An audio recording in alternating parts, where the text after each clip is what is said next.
sticky Airtags. Oh, okay, here we go. Now Will takes it to another. It's all connected. You're weaving. I'm trying. You're a designer today. You're weaving. You're threading the needle. The construct. Yeah. You're a fabricator. I was just thinking the same thing. Yeah. Wow. Is it because we're live? Is that? Yeah, I try to be on my best behavior. I think you did extra on the pre-production. Yeah. Because I was up at like 4 a.m. Because you knew we were live. You couldn't sleep. Yeah. You woke up in a cold sweat. Yeah. Going live tomorrow.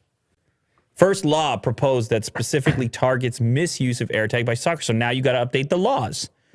So we just talked about those couple of stories. It's all new stuff, new ways in which this technology is getting used. The idea of stalking is not new, but these tools now, like, is it enough? If you find someone else's AirTag on you, have you effectively been stalked? Is that enough? Well, if the person goes, oh, I dropped it in there by accident. Not my fault. And anyway, so you got to come up with some new guidelines on such things. Legislation proposed by House member John Galloway is a direct reaction to all the reports surrounding abuse and stalking related to AirTag. Even though Apple didn't invent stalking, the effectiveness of the Find My network and the popularity have shined a spotlight on technology abuse, the new type of abuse.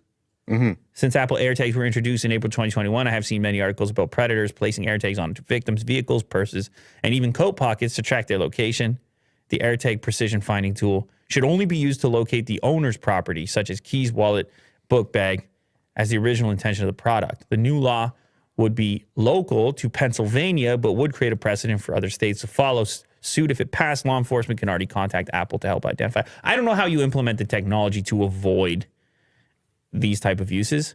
I think it would be very difficult. I'm sure Apple is working on it. But in the meantime, I guess you just get charged after the fact. Legal system tries to catch up. Law enforcement tries to catch up.